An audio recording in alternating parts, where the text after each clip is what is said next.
Bonjour à tous et bienvenue dans ce direct, dans cette interview inédite avec Pascal Piquet. Alors, en ce mercredi 31 mai 2023. Alors, tout d'abord, j'aimerais bien dire que j'ai deux nouvelles à annoncer. La première, c'est qu'on va avoir une interview inédite avec Pascal Piquet, la spécialiste de la dépendance affective. Et en plus de ça, c'est une personne qui m'est chère parce qu'elle a réussi à transformer ma vie. La deuxième chose, c'est que c'est ma première interview. Donc, si je fais quelques fautes ou si je ne suis pas au bon endroit, faites des commentaires, dites-le, mais je vais essayer de donner le maximum pour que vous, en tant que spectateur, puissiez apprendre, ouvrir votre conscience et avoir un moment de réflexion. Voilà. Alors, avant de commencer, j'aimerais bien quand même présenter Pascal Piquet. Donc, pour ceux et celles d'entre vous qui ne sont pas encore familiers avec son travail, je vais la présenter brièvement son parcours inspirant. Donc, c'est une femme qui éveille les consciences. Son livre à succès, Le syndrome de Tarzan, il a changé ma vie et il explore les difficultés à se détacher de nos lianes. D'ailleurs, le voici, pour ceux qui sont intéressés à la lecture. Et elle est originaire de France, mais elle a choisi d'aller s'installer au Canada où elle a trouvé un environnement ressourçant qui lui correspond parfaitement. Alors, Pascal a également écrit d'autres livres incroyables comme Comment gagner aux échecs amoureux, La jungle des comportements humains. Voilà.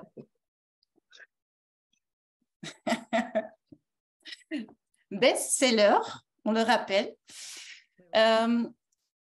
Et alors, je pense qu'il y en a encore deux. Oui, j'ai écrit aussi « C'est dur pour une nuit ou charmer pour la vie ». Oui, exactement, je l'ai aussi, mais je l'ai en numérique. Voilà. Et puis le petit dernier qui est un petit guide pour la divorcée ou le divorcé pour savoir si on a pris la bonne décision ou si on prend la bonne décision de quitter quelqu'un. Donc, c'est un cahier d'exercice. Il y a des petits dessins, il faut répondre à des questions et ça permet de savoir si on prend la bonne décision ou si on a la décision à prendre ou si on l'a prise. Mais c'est un travail, Okay. ça fait travail. Donc, en tout cas, bonjour à tous, bonjour à toutes. Et puis, merci pour cette belle présentation, Chloé. Et puis, oui, effectivement, je suis installée au Québec où on a des grosses chaleurs en ce moment, 35 degrés. Tout le monde croit qu'on barbote dans la neige en plein été ou au printemps. Pas du tout, pas cette année en tout cas. Et puis, en fait, j'ai retenu que tu as dit que j'avais changé ta vie. En fait, on ne change pas la vie des gens.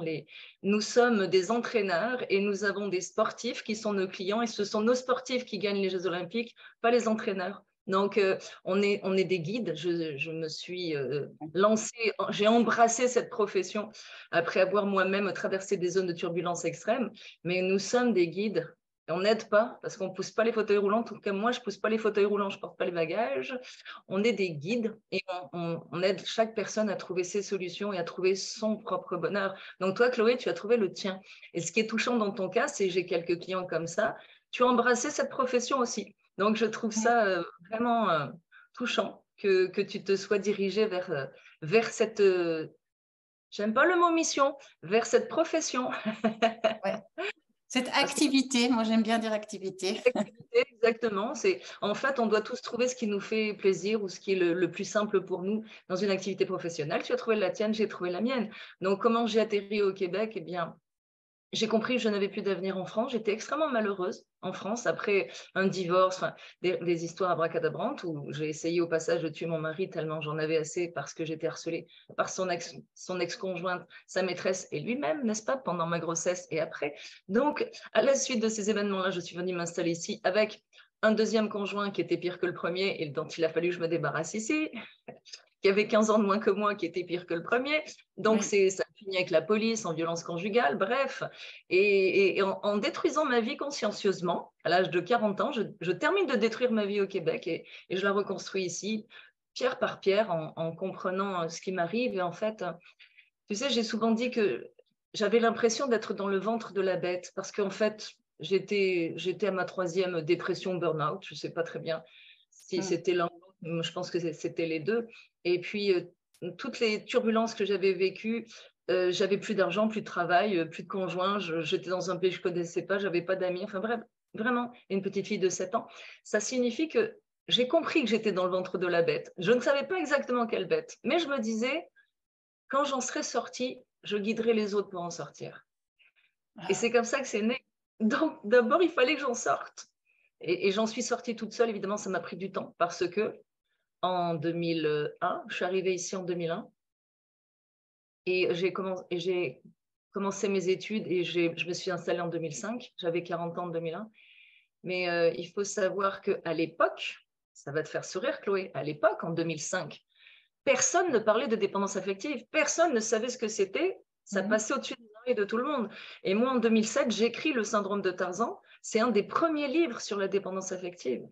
Oui, et tout à fait. Oui. Est-ce que tu pourrais également, pour les gens qui ont l'impression, est-ce que je suis dans la dépendance affective ou pas, donner quelques renseignements de comment est-ce qu'on peut savoir si on est dépendant affectif ou pas? Bien sûr, parce que moi, évidemment, je ne le savais pas à l'époque, et il y a beaucoup de gens qui ne le savent pas. Eh bien, c'est très simple. En fait, il faut faire la différence entre l'amour et la dépendance. C'est la même différence qu'entre le plaisir, donc l'amour, et le besoin, la dépendance. La dépendance, c'est la souffrance. C'est aussi simple que ça, parce que aimer, c'est être heureux. Donc, dès qu'il y a souffrance, on est en dépendance. Souffrance, souffrir de la solitude, souffrir d'une relation, souffrir d'un manque de vie sociale, souffrir d'échecs amoureux, d'échecs professionnels, d'échecs en tout genre. C'est ça.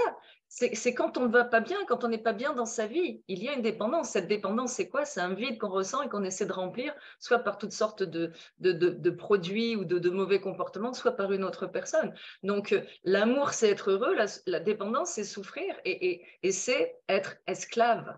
On est esclave, alors que dans l'amour, on se respecte et on respecte l'autre. De toute façon, je vais te donner ma définition de l'amour, ça va aider les personnes qui nous écoutent. Je l'appelle le crack. C'est un moyen mnémotechnique. Le crack, qu'est-ce que ça signifie? Ça signifie confiance, confiance chacun en soi et en l'autre. Respect, respect de soi et de l'autre et réciproquement. Admiration, important d'admirer la personne avec laquelle on est, être fier de la personne avec laquelle on est, au lieu de la cacher ou de se sentir en dessous de la personne ou au-dessus. Donc, être fier de cette personne, elle est notre reflet. Et le C, c'est la complicité qui s'installe avec l'historique. Plus je te connais, plus je t'aime. C'est une réalité avec nos enfants. Plus nos enfants grandissent, plus on les aime. Plus on connaît nos amis, plus on les aime. Plus on connaît notre conjoint, notre conjointe, plus on l'aime. Plus on connaît nos parents, plus on les aime. C'est logique. Plus on a d'historique avec une personne, plus on l'apprécie, plus on l'aime. Et ça repose sur le sexe épanouissant.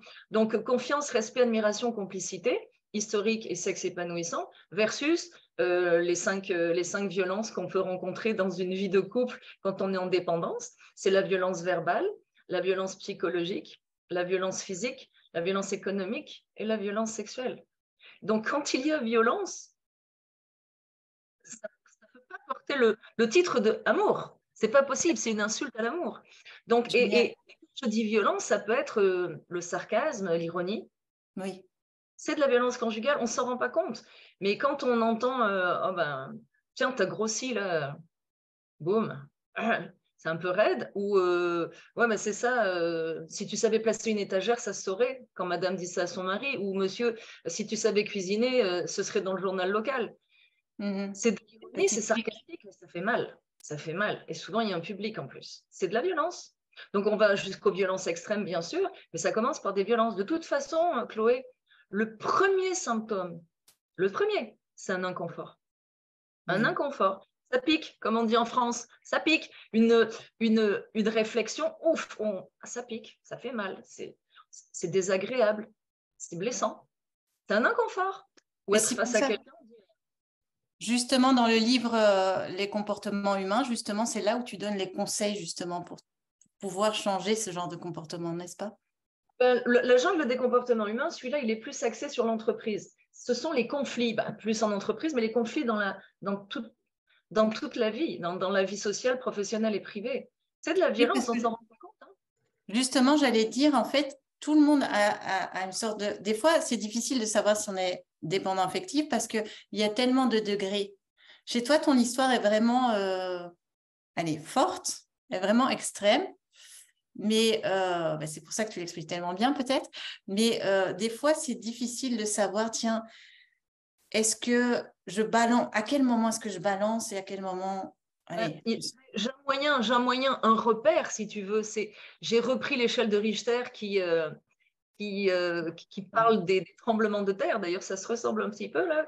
Les tremblements de terre, c'est-à-dire que quand on est à plus de 10, il y a la vaisselle qui vole en éclats et il y a toute la maison qui est retournée. Ouais. Donc, si on est entre 1 et 4, en fait, la dépendance affective, c'est le manque de confiance et d'estime. Ce n'est pas uniquement associé à une relation intime. C'est le manque de confiance et d'estime qui va vous pousser dans toutes sortes de pièges. Et ces pièges sont des échecs et ça va vous pousser dans des addictions, ça va vous pousser dans l'anxiété, anxiété généralisée, dépression, burn-out, suicide et meurtre. Parce que le meurtre, c'est de la dépendance affective. On va jusqu'au meurtre, c'est qu'on n'est pas dans une bonne relation, n'est-ce pas? Sinon, on quitte la personne. Donc, tout ça fait que si on est entre 1 et 4, on manque un peu de confiance. Un peu de confiance. Ça ne fait pas de nous des gens infréquentables. On est tout à fait fréquentable et on va rencontrer une personne qui est à peu près au même niveau que nous, entre 1 et 4 sur l'échelle de la confiance. L'estime, c'est autre chose. L'estime, on va y revenir. Mais l'estime, beaucoup de gens pensent qu'ils n'ont pas d'estime d'eux, ce n'est pas vrai. Vous êtes quelqu'un de bien et vous le savez, vous respectez des valeurs. Ceux qui ne sont pas des quelqu'un de bien, ils savent qu'ils ne sont pas quelqu'un de bien. Mais si vous respectez des valeurs, eh bien, vous êtes quelqu'un de bien. Ça c'est coulé dans le béton. Les valeurs sont de belles programmations. Quand on a été éduqué dans des programmations, on n'est pas capable de mentir, de voler, de tuer. Ce n'est pas possible. On a des valeurs qui sont ancrées. Donc ça, là, on est quelqu'un de bien. C'est coulé dans le béton. C'est la confiance qui fluctue. La confiance, suivant les situations, elle va fluctuer. Et c'est là qu'on se rend compte qu'on a confiance plus ou moins dans certaines sphères de notre vie. Donc, si on fait une moyenne, si on est entre 1 et 4 dans la confiance qu'on place en soi, c'est tout à fait gérable, c'est vivable. Il y en a peut-être un qui dirige un peu le couple, mais il n'y a pas de violence. Mais 5 et plus. Puis quand je dis 5 et plus, c'est 5 et plus de 10, 11, 12, 5 et plus. Là, il y a de la violence. Oui. Vous souffrez. Alors, vous souffrez peut-être un petit peu, beaucoup, énormément, mais c'est de la dépendance parce que à partir du moment où vous réalisez que l'autre ne vous respecte pas, vous devriez le quitter, mais vous ne le faites pas. Ouais. C'est là qu'on sait qu'il y a de la dépendance, parce que quelqu'un qui ne vous respecte pas, il n'y a rien à en tirer. Rappelez-vous, confiance, respect, admiration, complicité. S'il n'y a pas de confiance, combien de couples, Chloé, combien de couples n'ont pas confiance en l'autre? C'est comique, hein? Oui. Combien de couples ne se respectent pas, se disputent, se traitent de tous les noms? Combien de couples? Et je veux dire aussi, dans la dépendance affective, c'est que des fois, on pense qu'on est sorti. Et puis, on se remet dedans d'une manière ou d'une autre. Parce que nos programmations, je pense. Hein. Oui, ça vient des programmations, effectivement. C'est parce que tu peux réussir à t'extraire d'une relation qui ne te convient pas et rester célibataire 10 ans et te dire, bah, ça y est, je suis sortie du problème, rencontrer quelqu'un d'autre et avoir à nouveau les mêmes comportements. C'est-à-dire s'agripper à l'alien. Même si l'alien ne vous respecte pas, vous vous y agrippez. Donc, ce n'est pas l'écart de temps entre deux relations qui va faire que vous êtes guéri. Pour être guéri, entre guillemets, c'est développer votre confiance. C'est un muscle. Et tant que vous n'avez pas confiance en vous, vous ne vous respecterez pas et vous ne vous ferez pas respecter. C'est comme ça. C'est comme ça. C'est-à-dire que vous prenez un enfant de 6 ans dans certaines sphères de votre vie, et là, vous n'avez plus de sens commun. Vous êtes terrifié. C'est la peur, hein, la peur, le doute, la culpabilité, la peine, toutes les émotions négatives qu'on peut lister, ça vient de l'enfant intérieur, que l'on doit faire grandir. Et pour le faire grandir, il faut développer la confiance. L'estime est là. Elle est là, l'estime. Mais il faut développer la confiance. Ça se muscle. Et c'est notre métier, Chloé. Hein, c'est le métier qui nous permet de muscler la confiance des clients et puis de leur faire comprendre qu'ils ont une belle estime. Mais ça, c'est la solution. C'est la panacée universelle. Tous les problèmes des êtres humains reposent, excluant les problèmes de santé mentale, reposent sur le manque de confiance et d'estime. À l'inverse, quand on booste l'une et l'autre, le monde est à vous. Et c'est ce que j'ai vécu. Le monde n'était pas à moi quand je suis arrivée ici. Je peux te dire que j'étais au ras des pâquerettes, comme on dit, mais dévastée, là, plus d'argent, plus de travail, plus d'amis, plus de conjoints. La police est intervenue chez moi dans un pays que je ne connaissais pas, avec de la neige par-dessus la tête, je n'avais même pas de déneigeuse. Je peux te dire que pour me rendre dans les bas-fonds, je me suis rendue dans les bas-fonds. Mais Et justement, c'était ma prochaine question. Parce que je pense que les auditeurs, en tout cas les spectateurs, les gens qui nous écoutent, qui nous voient, aimeraient savoir, mais comment est-ce que je m'en sors? Mais la meilleure question serait, comment est-ce que toi, tu t'en es sorti? Est-ce que tu peux raconter un peu quelques étapes de ton parcours qui ont été révélateurs, Par exemple, est-ce que le changement d'environnement est suffisant? non. De ce que j'entends, ce n'était pas suffisant. On pense, oui, je vais changer d'environnement, mais tu avais re-rencontré quelqu'un de toxique. Donc, Oui. voilà. Est-ce que Je tu peux dé- donner quelques étapes qui ont… J'ai juste déplacé le problème. Parce que, en fait, oui, j'étais persuadée que je laissais tous mes problèmes en France. Mais j'en étais persuadée, Chloé. Je suis arrivée ici en mars 2001, j'avais fêté mes 40 ans en juillet 2001, mais pour moi, j'étais au paradis. Le conjoint devait me rejoindre 3 mois plus tard pour mon anniversaire. Je laissais tous mes problèmes et tous les fous que j'avais attirés en France. Bon, ça y est, j'étais au paradis. Ouais. Ben, le jour de mon anniversaire, ça allait très mal avec le conjoint, j'avais plus de travail, j'avais plus d'argent et personne n'est venu célébrer ça avec moi. Et là, la descente aux enfers a commencé. Et puis, comment j'en suis sortie? Eh bien, il y a quelque chose qui… On a un instinct de survie. Quand on a cet instinct de survie, il nous dit, ils n'auront pas ma peau. C'est la seule chose qui tournait en boucle dans ma tête, ils n'auront pas ma peau. Je ne savais pas de qui je parlais, mais je ne voulais pas tomber. Je voulais pas tomber.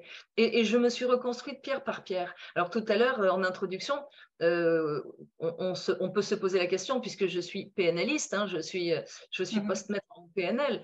Tout à l'heure, tu me demandais hors antenne si la PNL, je l'avais utilisée pour moi. Non. Non, parce que quand j'ai commencé mes études en PNL, j'avais déjà réglé mon problème. Ok, Et, wow. et pendant mes études, à la fin de mes études, j'ai écrit le syndrome de Tarzan, mais j'avais déjà réglé mon problème, qui était la colère et la tristesse et le manque de confiance au niveau de la vie affective. J'avais confiance en moi dans d'autres sphères, mais au niveau affectif, je voulais sauver mes conjoints. J'imagine qu'il n'y a personne qui nous écoute à qui c'est arrivé. Personne n'essaie de sauver le conjoint. Non, non, non. Le syndrome du sauveur, c'est un fantasme. Hein. C'est Surtout chez une… les femmes. Il n'y a personne qui veut Oui. sauver son conjoint, bien sûr que non. Eh bien si, j'ai voulu sauver les deux. Et ils m'ont foncé dans les bas-fonds, parce qu'on ne peut sauver personne. Mais le desperado qui veut être aimé, qui veut être reconnu, eh bien, qu'est-ce qu'il fait? Il va donner sa vie et son sang pour que l'autre l'aime, pour l'obliger à l'aimer. Mais l'autre ne l'aimera pas plus, il va lui taper sur la tête pour en avoir encore plus. Et c'est comme ça que j'ai inventé les deux personnages. C'est dans le syndrome de Tarzan, c'est le trou noir affectif qui prend tout, qui donne pas grand-chose, très peu, mais qui prend tout, qui est face au desperado, qui essaie désespérément d'acheter l'amour. Mais ça ne marche pas. Donc, pour le même vide affectif, le même vide qu'on ressent à l'intérieur, le même manque de confiance et d'estime, il y en a un qui va devenir dominateur et l'autre dominé. Et c'est comme ça qu'ils vont s'acoquiner, comme ça qu'ils vont s'attirer. Parce que le dominateur attire le dominé systématiquement. Et le desperado veut sauver le trou noir affectif, qui est quelqu'un qui souffre. C'est le beau ténébreux qui souffre ou la princesse en détresse. Et alors, le desperado veut les sauver. Alors, le pauvre desperado va essayer de sauver la belle en détresse. Et une fois qu'il va la sortir de l'ornière, elle va le rejeter comme une vieille chaussette et elle va s'en aller vers un autre gars qui va la maltraiter. Et là, C'est le connu, desperado c'est connu. ne comprend plus. Et puis, bah, le trou noir, lui, comme il a été bafoué dans son enfance, il se coupe de ses émotions, il ne ressent plus rien. Et il va être le beau ténébreux qui souffre. Et il va tomber sur une femme ou sur un homme. Ça marche aussi avec l'homosexualité, puis même avec toutes les nouvelles races sexuelles qui foisonnent. C'est toujours la même chose. Il y a toujours un desperado en trou noir quand on est en déséquilibre affectif. Donc, le beau ténébreux qui souffre et la belle en détresse, laissez-les sur le bord de la route. Il y a des dépanneuses pour ça. Ne vous en occupez pas. Parce que le desperado, lui, bien sûr, c'est le sauveur universel. C'est d'ailleurs, je m'amuse à dire souvent que Spider-Man, Superman, Wonder Woman, tout ça, je pense qu'ils n'ont jamais eu de relation sexuelle parce qu'ils n'ont jamais le temps. Ils sont tout le temps en train de En sauver train de quelqu'un. sauver. Donc, je pense C'est qu'ils sont vrai. tous vierges. Ils sont C'est tous vrai vierges. que quand on travaille sur l'estime et la confiance en soi, on apprend l'égoïsme intelligent, comme on dit. Hein. On Et c'est pas apprend à se réapproprier oui, se réécouter ses besoins. On apprend une des phrases de la Bible, sans être particulièrement religieuse, mais je trouve que la Bible est pleine de bon sens. Eh bien, on apprend charité bien ordonnée commence par soi-même. J'adore, ouais. C'est de toi que j'avais écouté celle-là. Et nous qui sommes des coachs, si moi je ne vais pas bien parce que je me suis dispersée à vouloir sauver tellement de gens que je n'ai plus d'énergie, si moi je ne vais pas bien, comment je vais faire pour que ma fille aille bien, pour que ma famille aille bien? Comment je vais faire pour que mes clients aillent bien? C'est impossible. Donc, le fameux masque à oxygène en cas de dépressurisation de la cabine qui tombe du plafond dans les avions, il vous recommande de le mettre sur votre nez à vous en premier. Et ce n'est pas innocent. Si vous n'avez plus d'oxygène, ce n'est pas vrai que vous allez réussir à sauver vos enfants ou le voisin. C'est impossible. Donc, ça n'est pas de l'égoïsme. J'aime pas ce mot parce que ça n'est absolument pas. C'est du bon sens. C'est du bon sens parce que si moi, je suis connectée à moi et que je vais bien, je suis connectée à quelque chose de plus grand que moi, vous l'appellerez comme vous voulez. On peut même l'appeler la créativité. Donc, je suis connectée à quelque chose de plus grand que moi et je suis connectée aux autres. J'ai les deux connexions. Si je ne suis pas connectée à moi parce que je suis en souffrance, c'est certain que je ne serai pas connectée à toi, Chloé, c'est certain que je serai connectée à rien d'autre. Si vous avez un mal dedans, vous êtes connecté à rien du tout, on peut vous emmener dans le plus beau pays que vous souhaitiez visiter, on peut vous montrer la femme la plus belle, l'homme le plus beau, le repas le plus incroyable. Ça vous est égal, vous avez mal aux dents. Et bien, la souffrance qu'on ressent quand on est desperado au trou noir, ce mal de dents, eh bien, nous empêche d'être connectés aux autres. Donc, le trou noir, lui, il se coupe parce qu'il a mal, il ne peut plus rien ressentir. Et le desperado, il a décidé de sauver le trou noir. Mais ça ne marche pas. Non. C'est justement au moment qu'il lâche prise que cette personne peut se réapproprier, se réécouter soi et commencer, step, comme tu l'as dit, step by step. La symbolique, elle est comme ça, hein. Un couple en dépendance affective. Mais il n'y a pas que la dépendance affective en couple. Il y a la dépendance affective des amis, la dépendance affective du patron, des collègues de travail, des autres, des inconnus. On ne veut pas que les inconnus nous jugent. La dépendance affective est partout. Tant que vous êtes relié viscéralement à un autre être humain, ça ne va plus. Donc, en dépendance affective, c'est un qui s'appuie sur l'autre. S'il y en a un qui s'en va, l'autre tombe. Oui. Alors, une relation équilibrée, ce sont deux personnes, encore une fois, que ce soit deux amis, deux collègues de travail, un patron et un employé ou deux amoureux, on doit être comme ça. L'un et l'autre autonome. L'inverse de la dépendance affective, ce n'est pas l'indépendance affective, c'est l'autonomie affective. Parce que l'indépendant affectif qui a été broyé, qui ne veut plus de relation, il a le même problème que le dépendant affectif qui continue à être broyé. Les deux ont un manque de confiance, ont été broyés, mais il y en a un qui continue, puis il y en a un qui s'arrête.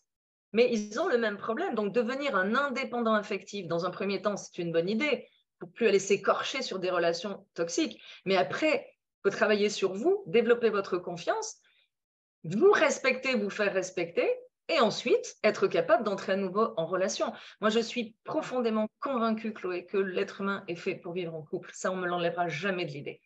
Et qu'il est exclusif. Ça, là, on ne me l'enlèvera jamais de l'idée. Après, on peut faire tout ce qu'on veut. Je n'ai aucun problème avec ça. Je ne suis pas une directrice de conscience. Mais moi, ce que je ressens dans mon fort intérieur, c'est que quand on est avec la bonne personne, qui nous nourrit à tous les niveaux, sur le plan spirituel, intellectuel et sexuel, on ne regarde pas les autres. On est comblé. Donc, on est fait pour vivre en couple. L'être humain est un animal de meute. Il est fait pour vivre en société, en famille, en couple. Oui, mais pas à n'importe quel prix. Pas à n'importe quel prix. Et ce n'est pas vrai que quelqu'un qui décide d'être ermite meurt instantanément parce qu'il est coupé des autres. Bien sûr que non. Mais vous devez être capable de vivre célibataire. C'est un passage normal. On quitte nos parents, on se développe en tant que célibataire, après on forme un couple. Oui, c'est-à-dire, pour reprendre un peu pour l'audience, c'est que quand on a peur de la solitude, ben, c'est déjà la dépendance affective. Oui. Et tu as parlé là tout à l'heure, si je peux te reprendre, de dépendance économique également. La violence économique. Ah, violence économique. Est-ce que tu peux développer ça c'est quand un mari refuse que sa femme travaille, comme ça, il la tient sur le plan financier. Ah oui, d'accord. Ou quand une femme est très nantie et puis que le mari en a moins et que fondamentalement, elle a tout pouvoir et que c'est lui qui se retrouve un petit peu en position basse. La personne prend le contrôle. Oui, c'est une question de contrôle. La violence économique, c'est une question de contrôle. Ou encore, monsieur et madame travaillent, c'est l'un des deux, ou monsieur ou madame, qui tient les cordons de la bourse et qui se met des sous de côté. Et le jour où il y a divorce, on se rend compte qu'il y en a un qui est très nanti, ou pire encore. Il y en a un qui a mis des sous de côté, en fait, il a volé dans la caisse. Mais il y a pire encore, c'est quand dans un couple, les deux personnes, il y en a un qui gagne, ou une, qui gagne 3 fois le salaire de son partenaire, mais il paye 50-50 tout ce qu'il a payé. Celui ou celle qui gagne 3 fois le salaire se met de l'argent de côté, puisque c'est l'autre qui paye la part à 50-50. Et le jour où il y a séparation, il y en a un qui est tout nu et l'autre qui est nanti. C'est de la violence économique. Oui, ok, je Ou comprends. celui qui ne s'occupe pas du tout de ses affaires et qui ne sait même pas faire un chèque, qui ne sait même pas se servir d'une carte de crédit, qui ne sait rien faire parce que l'autre fait tout. Et le jour où il y a divorce, on se rend compte que les comptes sont bizarres. Parce que celui qui tenait les cordons de la bourse, étant mal intentionné, il s'est mis de l'argent de côté. Exact, ok. Donc, il y a une multitude de façons de vivre de la violence économique, bien sûr. Wow. Quand Moi, la j'aime bien violence... la tournure que ça prend, cette interview. Comment? J'aime bien la tournure que prend cette interview. Je trouve que Ah c'est oui. super enrichissante. Là, on sent que tu es dans ton élément. Oh, mais tu sais que je peux parler pendant 4 jours et 4 nuits sans m'arrêter. Hein. Alors, en fait, Bien, pour l'avoir vécu, pour l'avoir traversé et vaincu, et pour faire ce métier-là depuis 2005, je possède bien mon sujet, oui. Et surtout, ce que je veux dire, c'est il faut être indulgent envers vous-même, parce qu'on a tendance à se taper sur la tête, à se traiter de fou, d'idiot, de tous les noms, mais non. On est mal programmé quand on est dans ce cas de figure. Et si vous êtes mal programmé, ça n'est pas de votre responsabilité, de votre conception. Ce qu'aujourd'hui, vous avez été programmé par les gens toxiques et négatifs qui vous entouraient et les événements malheureux qui vous sont arrivés, qui vous ont donné une mauvaise perception de vous-même et du monde, et de l'amour, et de la société, de toutes sortes de choses. Ça, vous n'en êtes pas responsable. En revanche, vous êtes responsable d'en sortir, de vous prendre en main et de comprendre que vous avez droit au bonheur. Donc, il ne faut pas se taper sur la tête. Les mauvaises programmations, quand on parle français, c'est une programmation. C'est parce que j'ai appris le français dans mon enfance. Les belles valeurs sont des programmations. Mais toutes les fausses croyances, aimer, c'est souffrir, les sacrifices, compromis, concessions, il y en a toujours un qui domine. Mais il faut arrêter ça. C'est faux. On ne peut pas tout avoir dans la vie. Il n'y a rien de facile. C'est affreux. On a tous cru ces fausses croyances et ça nous a tous envoyés dans le mur. Moi, la première. Ça a même failli m'envoyer en prison. C'est encore plus fort parce que j'ai failli tuer ces 2 hommes-là. Donc, il faut comprendre que arrêtez de vous taper sur la tête. Soyez indulgents ou peut-être envers des personnes autour de vous qui ont ce problème-là. Après, c'est de leur tendre la perche en leur disant voilà, lis le livre de Pascal Piquet ou fais quelque chose, voilà ton problème, cherche sur le web, trouve quelqu'un qui va pouvoir t'aider.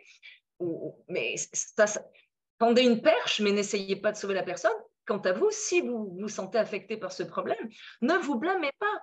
C'est plus fort que vous. Si vous êtes tombé dans l'alcool, le jeu, le sexe, la pornographie, la nourriture, le sport, le workaholic, mais c'est parce que c'est le symptôme d'un déséquilibre.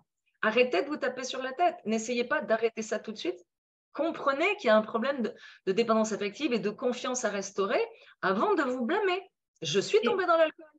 Ben oui, mais je oui, me tu étais blâmais pas. tombée dans l'alcool. Juste un petit moment, juste pour revenir. Donc, quand tu parles d'indulgence là tout à l'heure, tu dis soyez indulgents vers vous-même. Mais qu'est-ce que ça signifie en pratique? Parce que quand même, des fois, c'est difficile d'être indulgent vers soi-même. Je vais te l'expliquer. Je vais t'expliquer par rapport à mon cas. Donc, je suis dans une souffrance extrême, j'ai plus d'argent, j'ai plus de travail, j'ai plus rien. J'ai plus rien. Donc, et je fais de l'anxiété, c'est-à-dire que j'ai la cage thoracique écrasée par un étau, j'arrive pas à respirer. Vraiment, j'arrive plus à respirer. Et ce que naturellement tu vas faire toi ou les auditeurs, je ne peux plus, je ne peux plus, je ne peux plus respirer. J'y arrive plus. Donc, c'est effroyable parce que je n'ai pas de maladie, je n'ai pas eu d'accident. Et je me retrouve à genoux par terre et l'air ne passe plus. Je ne comprends pas ce que j'ai. Et puis, la seule façon d'arriver à respirer, c'est de boire de l'alcool. Alors là, un verre, 2 verres, 3 verres, je suis à la proue du Titanic, je me sens libre, j'ai plus de problème, je suis dans une sensation incroyable de liberté. Et puis après, 4 verres, 5 verres, la bouteille, 2 bouteilles. Et puis, j'aurais pu me juger. Mais je me disais, OK, j'étais une alcoolique de week-end. J'avais compris qu'il ne fallait pas toucher à l'alcool du lundi au vendredi. Donc, ma fille m'avait demandé, quand on boit de l'alcool, on est alcoolique. Quand on boit de l'eau, on est quoi? J'avais dit hydraulique. J'ai dit, je suis hydraulique du lundi au vendredi. Le vendredi soir, youpi, à moi les bouteilles d'alcool, la fête a commencé. Et je buvais du vendredi soir au dimanche soir. Okay. Et je me suis traitée de tous les noms, bien évidemment. Je suis une alcoolique. Je me suis traînée moi-même dans la boue. Je me suis comportée comme une moins que rien. Je dis non, non, non. Je me disais, OK, j'arrête de boire. Parfait. Donc, j'essayais de reconstruire ma vie. Je faisais de l'anxiété et je buvais. Parce que l'alcool neutralisait l'anxiété et pendant ce temps-là, je pouvais reconstruire ma vie. Mais je me suis dit, non, non, non, je ne suis qu'une alcoolique, je ne bois plus. Donc, je ne bois plus. OK, je ne bois plus. Donc, j'essaie de reconstruire ma vie. Je lutte contre l'alcool et je lutte contre l'anxiété. Impossible. Impossible. Donc, je me suis dit, OK, c'est bon, je bois, ça calme l'anxiété, je reconstruis ma vie. Mais évidemment, je ne buvais pas de façon à prendre la voiture et avoir des accidents. J'étais chez moi tranquille. Ou quand je faisais des soirées avec mes amis, chez moi, je ne bougeais pas de chez moi. Mais je ne pouvais pas lutter contre l'alcool, contre l'anxiété, en même temps je reconstruisais ma vie. Donc, je me suis dit, je continue à boire parce que je ne sais pas quoi faire d'autre. Quand je te dis que j'étais dans le ventre de la bête, je ne savais pas ce qui m'arrivait, puis je ne comprenais pas comment en sortir non plus. J'y allais un jour à la fois, un jour à la fois. Et puis, j'ai reconstruit ma vie. Et alors, je buvais parce que je faisais de l'anxiété, donc je buvais pour me réconforter. Et après, à chaque victoire, je buvais aussi pour me récompenser. Donc, je buvais tout le temps. Et là, j'ai compris. Je dis que ce soit pour me récompenser ou me réconforter, je trouve toujours une raison de boire. Et quand j'ai commencé à vraiment être heureuse dans ma vie, être bien dans ma peau, je me suis rendu compte que je n'avais plus besoin de l'alcool. Becky. Et là, on retombe sur la différence entre le besoin et le plaisir. C'est-à-dire que le besoin, c'est la dépendance et la soumission. On est foutu. On est dépendant d'un produit, dépendant des autres, alors que le plaisir, c'est l'autonomie et la liberté. C'est-à-dire que si tu n'es plus dans le plaisir, tu te retires. Mais si tu es dans le besoin, tu ne peux pas te retirer. Donc, la réponse, c'est la confiance. En développant la confiance, on réenligne notre vie dans toutes les sphères, sociales, professionnelles et privées. On reprend la maîtrise de notre vie. Et là, il n'y a plus d'inconfort parce que l'inconfort, c'est un message du subconscient pour nous dire qu'on n'est pas à la bonne place. Donc, on est dans le confort, on est bien. Et puis les imbéciles, oui, je le dis, les imbéciles qui disent de sortir de leur zone de confort, ils sont dangereux. On ne sort pas de sa zone de confort. On élargit sa zone de confort. On n'en sort pas. Oui, c'est ça. On élargit sa zone de confort. On se met dans la peur parce que justement la peur amène plus de peur et d'anxiété et nous fait retourner dans nos programmations. Bien mais sûr, il y a quelque chose que j'entends dans ce que tu nous as raconté, c'est que l'alcool, c'était une béquille. Et souvent, l'erreur que les gens font, c'est qu'ils s'attaquent aux problèmes de surface. Oui. Plutôt qu'aller voir, il y a une vraie... Et puis la deuxième chose qui m'a fait tilt, c'est que tu as eu ce moment où tu buvais de l'alcool, mais où tu t'en voulais, où tu te traitais peut-être les noms. Je me traînais dans la boue moi-même, oui. Voilà. Et puis un autre moment où tu as dit, maintenant je lâche prise, je suis humaine, je fais de mon mieux chaque jour. Et c'est ce discours aussi qui a fait que tu as pu changer cette dynamique, on va dire. Mais il ne faut pas se battre. Et comme dit le proverbe chinois, si tu ne peux pas remonter le courant, laisse-toi porter. Ben, ça, je ne savais pas quoi faire d'autre. Je ne savais pas quoi faire d'autre. Donc, je me disais, je gêne personne, je bois toute seule chez moi, je ne mets personne en danger. Bon, on verra bien ce qui va se passer. Mais on ne peut pas se battre sur tous les fronts en même temps. On ne peut pas. Mais il n'y a pas eu que cette béquille-là, ma chère Chloé. Il y a eu les petits jeunes aussi. Parce qu'une fois que ma vie a été broyée par mon mari, ma féminité a volé en éclats, ma maternité aussi, parce qu'il me trompait pendant que j'étais enceinte, bref, je me suis mise à avoir une compulsion aux petits jeunes, comme si les jeunes entre 18 et 25 ans pouvaient redorer mon blason au niveau de la féminité. C'est pareil, c'est une compulsion, c'est-à-dire que le cerveau fait une mauvaise relation à un moment donné avec un circuit de la récompense dans le cerveau, là, et que si on ne va pas bien, on boit, ça va mieux, on risque de devenir alcoolique. Si on fume, quand ça ne va pas, on se met à fumer de plus en plus parce que le cerveau dit quand tu ne vas pas bien, tu fumes, ça a l'air de te faire du bien. Ou toutes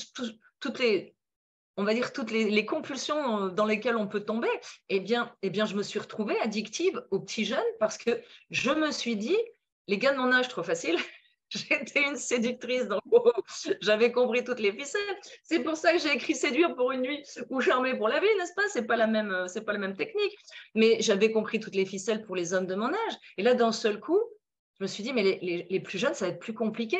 Mais le pire là-dedans, c'est que j'avais pas envie de sexe avec eux. Il je les choisissais très beaux et très névrosés. C'est ça que je n'avais pas compris. Parce qu'on s'attire entre nous. Quand on est en déséquilibre, on s'attire. Les déséquilibrés attirent les déséquilibrés et repoussent les équilibrés. Donc mes proies, c'était des gars très beaux et très déséquilibrés. Et je les reniflais, ça réveillait quelque chose chez moi. Il fallait que je saute dessus comme une espèce de requin. Mais en fait, c'était complètement absurde. Mais je n'avais pas envie de sexe. À partir du moment où je flirtais avec, parfait. Pour moi, c'était bon, j'avais gagné. Sauf que j'avais chauffé la machine, il fallait passer à la casserole, mais j'en avais pas envie. Pas du tout. Et j'en simulais comme c'est pas possible parce que je voulais me débarrasser du problème le plus vite possible. Oui.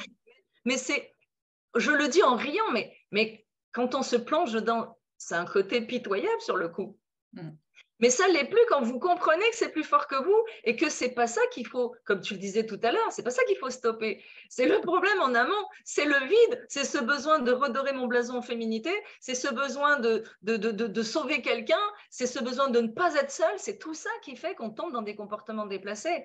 Donc, ça ne sert à rien de se taper sur la tête, ça ne sert à rien. Et pas plus que de taper sur la tête du trou noir, parce que mes clients qui viennent sont souvent des desperados, mais on ne tape pas sur la tête du trou noir. Le trou noir affectif, ouais, il est le dominateur, mais il a l'air plus cruel que le desperado, mais il ne le fait pas exprès. Il ne le fait pas exprès, il a été programmé comme ça. Donc, il faut qu'il en prenne conscience. S'il n'en prend pas conscience, il faut s'en éloigner. Et ils en prennent rarement conscience parce que c'est une technique de survie pour eux, c'est une stratégie de survie. Donc, ce n'est pas la peine d'essayer de leur faire du catéchisme pour les obliger à changer de comportement. Ça ne servira à rien. Ils ont une stratégie de survie, ils ne la feront pas. C'est tout ça qu'il faut intégrer. Donc, le trou noir affectif, il ne faut pas lui taper sur la tête non plus, il faut s'en éloigner. Il faut juste s'en éloigner. On ne rentre pas dans la cage d'un tigre qui n'a pas mangé depuis 3 semaines, on va se faire bouffer. Même si on a un beau quartier de viande sur l'épaule, bah, le tigre, il va attraper l'ensemble et il ne veut pas bouffer parce qu'il a piqué, il veut manger. Donc, il va attraper le quartier de viande et ce qui est en dessous. Donc, on ne rentre pas dans une cage de tigre, on s'en éloigne. Déjà, on comprend le problème qu'on a, une dépendance affective qui vient du grand vide d'une carence affective dans l'enfance. Et ensuite, on développe la confiance et l'estime de façon à ne plus attirer ce genre de personnes parce que vous envoyez un message de proie. Dans votre site internet subliminal, c'est mangez-moi, mangez-moi, mangez-moi. C'est ça. Oui. Et le prédateur arrive parce que le trou noir affectif est un prédateur. Mais on n'a jamais vu une lionne courir après la gazelle qui est la championne du monde de vitesse. On a toujours vu une lionne courir après la plus faible, la plus petite, la plus vieille, la plus malade. Et on est une proie. Plus on est faible, plus on est une proie pour des gros prédateurs. Donc, plus vous perdez votre confiance, plus vous attirez des grands prédateurs et plus vous allez vous faire bouffer. Et d'une relation à l'autre, eh bien, vous perdez de la confiance à chaque fois qui s'effiloche. Et plus vous allez d'une relation à l'autre, plus vous attirez des grands prédateurs parce que moins vous avez confiance en vous. Et quand on a compris cette dynamique, quand on a compris qu'on se renifle entre nous, hein, les humains, on a ce que j'appelle le site internet subliminal, c'est que notre histoire est inscrite là-dedans, nos auras, toute notre histoire. Si on a confiance, si on n'a pas confiance, nos victoires, nos faiblesses, nos échecs, tout, nos subconscients décodent le site internet subliminal de la personne d'en face. Et c'est là qu'on ressent inconfort ou confort. Et là, on dit, oh, j'ai l'impression que je connais cette personne depuis toujours, hein, confort. Parce qu'on est sur le même registre de valeurs, le subconscient vous le dit. Et quand vous avez un inconfort, partez en courant. Mais ce site internet subliminal, bah, ils vont se connecter les deux. Le trou noir va tirer le desperado. C'est immédiat, c'est fou, mais c'est comme ça. Et c'est comme une partie de tennis. Vous ne jouez pas contre Nadal au tennis, sinon il faut prendre un fusil et tirer sur les balles qui vont vous passer au-dessus des oreilles. Hein. Vous jouez au ball-trap, n'en rattraperez pas une. Et vous ne jouez pas au tennis non plus contre une personne non-voyante. Il ne va jamais vous en envoyer une. Vous allez quitter le tour. Se répond. Il faut être au même niveau de déséquilibre. Donc, celui qui critique son conjoint en le traitant de fou ou de dépendant affectif, ben, critique parce qu'il est au même niveau, mais il ne manifeste pas de la même façon. Exactement. Et justement, je voulais un petit peu expliquer comment moi, par exemple, j'ai connu Pascale Piquet et travaillé avec elle. C'est justement, au départ, étant névrosée, j'ai cherché à comment je peux récupérer mon ex. Et justement, Pascale Piquet avait écrit « Pourquoi récupérer son ex ?» qui a vraiment... qui m'a déjà remis en place sur « Ah oui, ok, c'était pas la bonne idée. » Et je voulais dire que la première chose, comme tu dis, c'est on s'informe. Donc, moi, par exemple, ce livre, c'est le livre numéro 1 en dépendance affective, je trouve. J'en ai lu d'autres, hein, mais ce que j'ai bien aimé, c'est déjà ce franc-parler et on a besoin de cette information. Des fois, on a besoin d'être comme recadré parce que c'est comme si on part dans une autre réalité, en fait. Dans notre monde, Oui, on n'est plus là, on n'est plus ancré. Et le yoga aide aussi, bien sûr. Je suis assez des gens, spécialiste en yoga. la Et plus... ensuite, oui. Oui, vas-y, vas-y. Et ensuite, moi, j'ai remarqué, OK, comment je mets tout ça en pratique? Et c'est là que je me suis dit, OK, j'ai besoin de Pascal Piquet, qui justement donnait des coachings via Skype, je me souviens bien. Et c'est là que j'ai compris, OK, en pratique, ça marche pas, j'arrive pas, comment je fais? Et justement, j'étais très dure envers moi-même. Et c'est là que je me suis dit, OK, ce coaching, c'est ce qui m'a permis d'entrer déjà dans le monde du coaching, dans le monde de revenir à un équilibre, de reprendre son pouvoir. Parce que quand tu Oui, dis que quand on est faible, bah, les gens le sentent, mais quand tu reprends ton pouvoir, bah, tu te remets droit, pas oui, appuyé, mais droit. exact. Ouais. Complètement. Mais il y a beaucoup de gens qui, qui pensent être seuls. Ils pensent qu'ils sont les seuls à vivre ça. Mais 98% de la population, sur une échelle de 1 plus de 10, vit de la dépendance. Donc, un manque de confiance et d'estime plus ou moins fort. Donc, dans un premier temps, d'un seul coup, mes lecteurs se disent, mais je ne suis pas seul, mais je ne suis pas seul à vivre ça, mais bien sûr que non. Après, ceux qui sont dans les ligues majeures, là, plus de 5, ils pensent qu'ils sont fous. Mais non, ils ne sont pas fous. Et ils n'ont pas une maladie mentale non plus. Ils sont mal programmés. Donc, le livre soulage parce que je raconte ma propre expérience et je ne suis pas folle. Donc, je raconte ma propre expérience. Et puis, évidemment, ceux qui sont entre 1 et 4, ils vont lire le livre et ils vont se remettre en selle tout seuls. C'est-à-dire qu'ils vont comprendre les fondements, ils vont comprendre les règles du jeu et ils vont avoir la capacité à se remettre en selle tout seuls. Ceux qui sont à Mm. 5 et plus, ils vont comprendre, mais ils ne vont pas réussir à se remettre en selle. J'attendais le plombier, il y avait un trou dans ma salle de coaching, l'eau coulait du plafond, et puis quand il est venu, je lui ai montré où était le trou. Je le savais où était le trou, Chloé. Je ne savais pas le réparer, mais je Ouais. savais où était le trou. Donc il y a beaucoup de gens, ils savent où est le trou, mais ils ne savent pas, ils ne peuvent pas, ils ne sont pas en mesure de le réparer. Moi, je l'ai fait seul, mais ça m'a pris énormément de temps, et probablement parce que j'étais destinée à faire ce métier, je ne sais pas. Mais, mais, mais en fait, c'est comme je le dis dans le livre, c'est comme si j'avais monté 17 étages d'une tour alors que maintenant, je suis liftier, c'est-à-dire que je vous fais monter en ascenseur. Ça va beaucoup plus vite. Donc, Mm. c'est juste de comprendre que, premièrement, vous n'êtes pas seul. Deuxièmement, vous n'êtes pas fou non plus. Et troisièmement, pourquoi le livre est un best-seller? Parce que, il a plus de 30 000 exemplaires vendus, parce que toutes les personnes en déséquilibre affectif font la même chose. Toutes. Toutes les personnes heureuses font la même chose pour être heureuses, que vous preniez n'importe quelle philosophie de n'importe quel pays, la philosophie du bonheur, et même les philosophes de la Grèce antique avaient déjà tout compris. Ils avaient déjà tout compris. Donc, tous les gens heureux font la même chose pour être heureux. Et tous les gens malheureux font la même chose pour être malheureux. Ce sont les comportements humains qui sont comme ça. Ouais. Toutes les personnes, que ce soit, peu importe la couleur de peau, la religion, le pays, la langue, le vide, moi, ça me fascine. Quelle que soit la culture, l'être humain, quand il est en dépendance et en déséquilibre, il ressent le vide. C'est quand même fou. On est donc bien tous fabriqués de la même façon. Et on Mhm. a les mêmes comportements, automatiquement. Donc, dès qu'il y a souffrance, inconfort ou une addiction qui s'installe, c'est un problème de dépendance parce que la personne heureuse, elle n'a besoin de rien. Moi, là, je fais un jeûne hydrique de 7 jours une fois par an. Je ne bois que de l'eau, mais j'ai besoin de rien d'autre. Je ne vois personne. Je ne mange pas. Puis, je me rends bien compte que j'ai besoin de rien. On a besoin de rien. Quand on est équilibré, on peut. Souvenez-vous, la différence entre le besoin et le plaisir. J'ai du plaisir avec mes amis, avec ma fille, j'ai du plaisir dans mes activités professionnelles, j'ai un plaisir fou. Je m'amuse dans tout ce que je fais, mais je ne suis pas dans le besoin. Ouais. Ça fait toute la différence.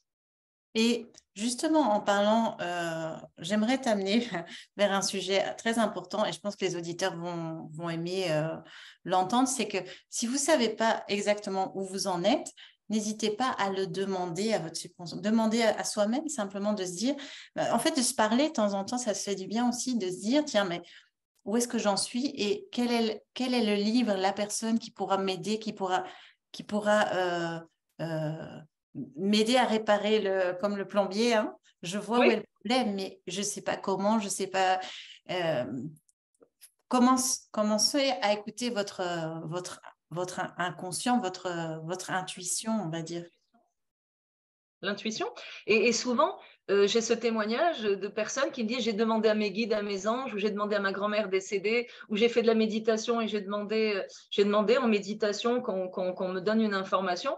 Oui, il y a toutes sortes de façons de le faire, mais ce que j'aimerais dire aussi, et tu en es la preuve, c'est que une fois que vous prenez la décision de faire un coaching, par exemple, ça ne prendra pas 20 ans ou 30 ans. C'est beaucoup plus rapide et c'est beaucoup plus simple que ce que vous croyez. Il suffit d'être bien guidé, mais c'est beaucoup plus simple que ce que vous pensez. Parce que les gens pensent que s'ils ont fait pendant 30 ans, il faut 30 ans pour réparer ou 40 ans. J'ai un client qui a 78 ans. 78 ans, il est venu faire le coaching, il m'a dit, moi j'ai toujours loupé mes relations affectives, je compte bien, avant la fin de mes jours, avant d'y passer, je compte bien avoir une belle relation. Et puis on a décodé pourquoi il avait toujours des mauvaises relations. Mais c'est beaucoup plus facile et tu en conviendras, Chloé, le bonheur, c'est simple. Je vous assure, c'est simple. Il ne faut pas manger des pousses de bambou, aller dans les ashrams en Inde, faire des heures de méditation par jour. Non, le bonheur, c'est ça. Moi, je ne fais rien de tout ça. Je fais juste attention à qui je fréquente. Je ne fréquente que des gens positifs. Je ne me mets que dans des situations positives. J'évite les inconforts. Tout ce qui est inconfort, c'est le signal qu'il va y avoir des ennuis derrière. Donc, j'ai une vie très simple. Je dors bien, je mange bien, je fais du sport, je vis dans un environnement incroyable qui est en pleine nature, puisque je suis au milieu de 37 hectares au nord du Québec, enfin au nord de Montréal. J'ai des amis fabuleux, je me nourris de l'amitié, je me nourris de l'amour avec ma fille, de tous ceux qui m'entourent, mais je ne fais rien de spécial. J'ai une vie très simple. Oui. Et c'est pour ça que des fois, il y a des gens qui se disent, oui, mais moi, j'ai pas envie de changer parce qu'au moins, je vis, il y a la vibration, il y a des hauts, des bas.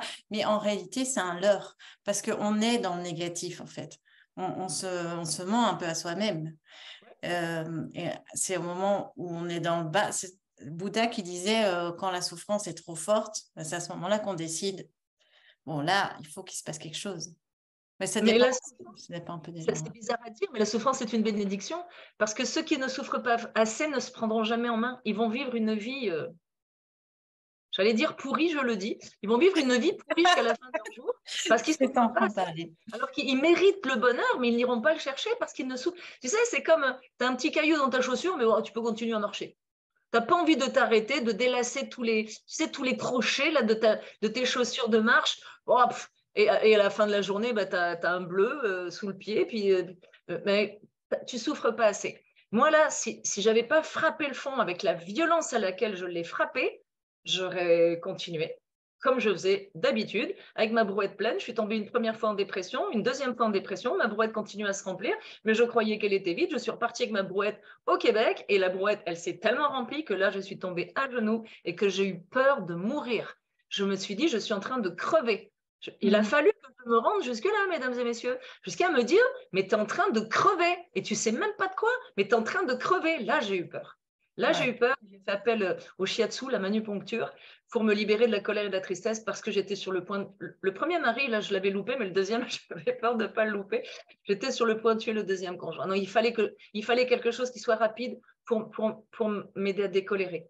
J'étais une bombe à retardement, une boule d'injustice, une boule de colère, et lui représentait tous les problèmes de la planète et les miens. Donc, il était la cible désignée. Il a fallu qu'en manupuncture, donc avec des points de pression pour libérer la mémoire des cellules du corps, j'ai été libérée en 4 séances de la colère et de la tristesse, qui fait que la dernière fois qu'on s'est battu avec ce deuxième conjoint, au lieu de disjoncter, ce que j'avais la faculté de faire, et de ne plus rien sentir et de foncer dans le tas, comme on dit, je suis restée très calme. Il m'a frappée, j'ai eu la lèvre fendue et je suis tombée. Et au lieu de disjoncter, parce que c'est ce que je faisais habituellement, là, j'ai appelé la police très calmement. Et là, j'ai su que la colère était réglée. Mais, ok, la colère et la tristesse étaient réglées, parfait. Je ne savais toujours pas de quoi j'avais souffert. J'étais incapable de le décortiquer. J'ai dû le décortiquer moi-même à travers les clients que je recevais, puis à travers mon propre parcours, et puis à travers des liens que je faisais avec tout ce que j'entendais, tout ce que je voyais. J'ai commencé par m'analyser moi, analyser mes conjoints, analyser mes clients, puis je me suis dit, mais bon sang, on fait tous la même chose. Et j'ai écrit le syndrome de Tarzan. Et comme je te le disais tout à l'heure avant la vidéo, je ne l'ai pas écrit seul, j'ai été inspirée. Alors, vous appellerez ça comme vous voudrez. Voilà, ça peut être de l'écriture automatique, ça peut être des informations qui me venaient d'ailleurs. Je n'en sais rien, mais moi, je vous dis très sincèrement, je ne l'ai pas écrit toute seule. Il y a des choses que je ne reconnaissais même pas d'avoir écrit, mais qui étaient cohérentes quand même, hein, qui étaient cohérentes avec mon expérience de vie. Et quand je vois que c'est un best-seller, ça veut dire que il s'est quand même passé quelque chose. À travers mon propre parcours, les gens se reconnaissent et ça guide certains vers la sortie. Maintenant, n'essayez pas de faire du catéchisme non plus parce que certaines personnes souffrent de ce problème et ne l'entendront jamais ou ne se prendront jamais en main. Alors, ne jouez pas les desperados avec votre entourage, pas plus qu'avec votre conjoint, votre conjointe. Tendez la perche, dites tiens, j'ai entendu parler d'un livre, si ça ne mord pas à l'hameçon, laissez tomber. En fait, il n'y a que ceux qui veulent vraiment s'en sortir qui viendront se prendre en main. Exactement. On a envie de dire occupons-nous de nos oignons, quoi. Okay. Mais faisons-le ensemble, parce C'est ça. qu'ensemble, on va plus loin. Absolument. Oui, tout à fait. Je regarde un peu l'heure parce que ça passe vite. Comme t'es prévenu, j'aurai 4 minutes, je suis capable. Non, mais je ne veux pas prendre de ton temps. Hein. Tu ne peux pas, c'est avec plaisir. C'est avec plaisir que je partage ce temps-là avec vous parce que c'est important d'éclairer chaque personne. Peut-être qu'on va en éclairer qu'une ou deux ou 12 ou 15 ou 120, j'en sais rien. Mais une personne est importante pour nous et tu as la même philosophie que moi, Chloé. Une personne est importante. Exactement, exactement. J'avais une question, mais je l'ai un peu oubliée entre-temps. En tout cas, si les personnes qui nous écoutent veulent des renseignements, il y a tous les renseignements sur les coachings que je propose sur mon site. Exactement. Et puis, tu sais, souvent j'entends des gens dire c'est cher, c'est trop cher ou des choses comme ça. Ben, ça dépend du prix que vous valez. Mais je dirais, l'argent n'est jamais le problème. Le problème, c'est est-ce que je suis prête à ouvrir et à chercher et alors demander quelle est la meilleure chose pour vous? Quel est le meilleur moyen pour vous? C'est ça, combien vous valez? Parce que si vous prenez ce prix-là, vous le divisez par le nombre de jours qu'il vous reste à vivre, ça ne fait pas grand-chose comme investissement. Mais ça c'est propre à chacun. Ça, c'est propre à chacun. Ouais. Mais c'est une information. Est-ce que je vaux ça? Et moi, je dis, Pascal, c'est vraiment une spécialiste. Je pense que vous l'avez vu juste en 1 heure de temps, qu'elle connaît bien son sujet, tout est fluently, hein, comme on dit. Mais donc, n'hésitez pas à aller regarder sur son site. Je crois que je vais mettre le lien d'ailleurs en dessous ou d'aller taper pascalpiquet.com, c'est ça? Si je me Tout rappelle. simplement pascalpiquet.com, exactement. Exactement. Pour aller voir. Le site emmène à une chaîne YouTube où ils vont découvrir d'autres vidéos. Et puis, j'ai une page Facebook qui était à l'origine faite pour mes clients. Et beaucoup de personnes s'y sont rattachées parce que j'écris des chroniques. En fait, mon objectif, c'est que les personnes qui sont entre 1 et 4, que je donne suffisamment d'informations dans tous mes travaux, dans tout ce que je fais pour qu'ils puissent se remettre en selle. 5 et plus, là, la bonne idée, c'est de venir me voir ou d'aller voir quelqu'un d'autre, mais de prendre un coach qui va vous aider à sortir de là. Mais entre 1 et 4, ma prétention, c'est que les gens allument d'un seul coup, ils se disent ah ouais, non, c'est pas comme ça qu'il faut faire, je vais faire autrement. Et je reçois beaucoup de témoignages. J'ai lu votre livre, j'ai tout compris, j'ai rencontré la bonne personne, bref, j'ai le bon job, je me suis fait des amis parce qu'il leur manquait une petite information. Mais ceux qui sont à 5 et plus, c'est un peu plus corsé. Exactement. Donc, je vous invite, surtout ceux qui me suivent déjà depuis un petit moment, d'aller voir ce que Pascal Piquet fait et également ses chroniques qui sont géniales sur Facebook. Et si vous voulez avoir une approche plus holistique et créer des projets plus ambitieux dans votre vie, vous retrouvez vous, je pense que c'est déjà une étape plus loin. Eh bien, n'hésitez pas à regarder sur mon profil les promotions que je fais justement sur mes programmes pour trouver sa voie. Et pas seulement l'amour, mais plutôt sa voix, et l'amour en découlera peut-être. En fait, et je vais conclure là-dessus, l'amour et l'argent ne peuvent pas être des objectifs, parce que si vous courez après l'argent, vous êtes corrompu, et si vous courez après l'amour, vous êtes dépendant. Exact. L'abondance, l'amour, l'argent, l'amitié, c'est un avantage collatéral du bonheur d'être soi. Ça veut dire que quand vous êtes vous, quand vous êtes bien avec vous-même, vous allez attirer l'abondance. Mais si vous courez après l'abondance alors que vous êtes déjà en déséquilibre, vous n'y arriverez pas. Donc ça commence par vous, ça commence par chaque être humain. Restaurez votre confiance, redonnez-vous une colonne vertébrale et tout le reste va s'organiser naturellement. Et le bonheur, c'est simple. Je veux qu'on le comprenne, le bonheur, c'est simple. C'est vraiment simple. À partir du moment où on restaure la confiance et qu'après, à partir de là, on va attirer l'abondance. Donc, l'abondance, c'est un avantage collatéral du bonheur d'être soi. C'est exactement ça aussi que j'avais envie avec cette interview, c'est vraiment d'être là pour inspirer, pour montrer que c'est possible. Parce que des fois, les personnes, dans leur négativité, dans leur programmation, elles se disent non, mais pour moi, c'est pas possible, etc. Eh bien, justement, non. Je m'amuse à dire que je ne suis pas une extraterrestre parce que j'ai rien de plus que vous. Je suis une terrestre extra. Oui, ordinairement extra. Une terrestre extra, je m'amuse. Voilà, c'est tout. Oui, en tout cas, un super grand merci de tout mon cœur pour cette interview qui est, je Je pense, suis qui va. ravie d'être ta première entrevue en plus. Je suis Oui, oui, oui, oui. très Et heureuse. je pense que c'est que le début parce que voilà, j'ai envie de continuer à Ah, faire des interviews et à faire connaître euh, des personnes et leur approche parce que je pense que absolument. voilà, j'ai tellement envie de partager, je pense. Donc, Allez, go, c'est bon, c'est vas-y. parti. Fonce. Alors, merci beaucoup d'être passé sur cette. Avec plaisir. Et puis, si vous avez des questions, écrivez-moi sur mon site. Il y a mon adresse email et je suis tout à fait accessible. Donc, On va mettre les liens en dessous. donc merci beaucoup, Chloé. Et puis, bonne continuation à tous et à toutes. Ok. Merci beaucoup, beaucoup d'amour et de sérénité. À bientôt.